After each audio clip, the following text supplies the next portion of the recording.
सहभागी झालात म्हणून आपण ते यशस्वी करू शकलो। आज आता आपण जमलेलो आहोत। नाना आपण म्हणालात की सरकारचे प्रतिनिधी येतील आणि घोषणा करून जातील लाडका सरपंच, लगेच तुम्ही भूलून जाणार। तुम्हाला वाटतं रे आम्ही तर महाविकास आघाडी सरकार आल्यानंतर करणार आहोत, पण हे सरकार बघा कसले बसले आहेत।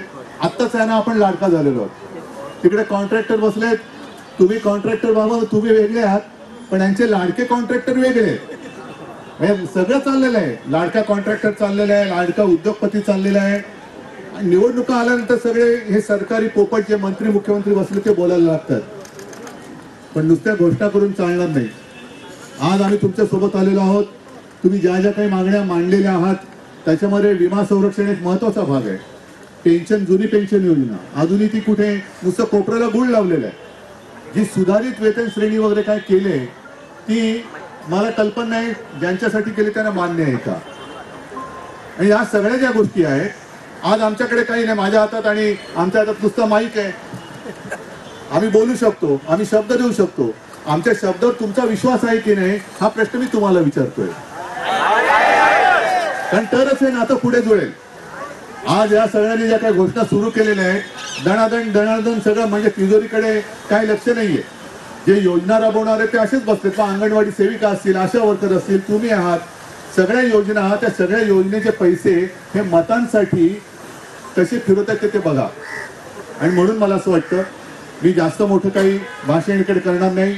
मी आणि आम्ही सगळे आम्ही तुमच्या सोबत आहोत। सरकार आणायचं की नाही आणायचं तुमच्या हातामध्ये। सरकार आणावं म्हणून आम्ही इथे आलेलो नाही, पण तुमच्या ज्या काही व्यथा आणि वेदना आहेत त्या नुसत्या कागदावरती न राहता, त्या नुसत्या मैदानापुरत्या न राहता प्रत्यक्षात जर का अंमलबजावणी करायची जर का तुम्हाला खात्री वाटत असेल तर आणि तरच आमच्या सोबत हे सरकार आहे। हे किळसवाणे सरकार हे उलटवून टाकण्यासाठी आपण सगळे एकत्र होऊया।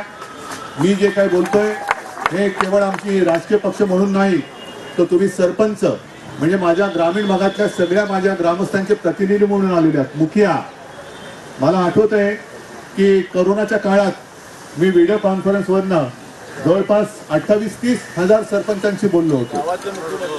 आणि बरोबर आहे, नाना म्हणतात ते बरोबर आहे, हे गावातले मुख्यमंत्री जरूर आहेत, पण गावातले मुख्यमंत्री म्हटल्यानंतर हे जे न्यायाने वागतात त्या न्यायाने हे राज्याचे मुख्यमंत्री वागत नाही, आणि तेच दुखणं आपलं आहे।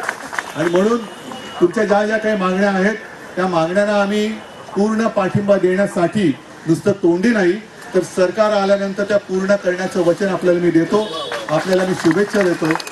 आणि असेच लढत राहा, आपण सगळे लढत राहू आणि महाराष्ट्राला लागलेला हा कलंक धुवून टाकू एवढीच अपेक्षा व्यक्त करतो। धन्यवाद। जय हिंद, जय महाराष्ट्र।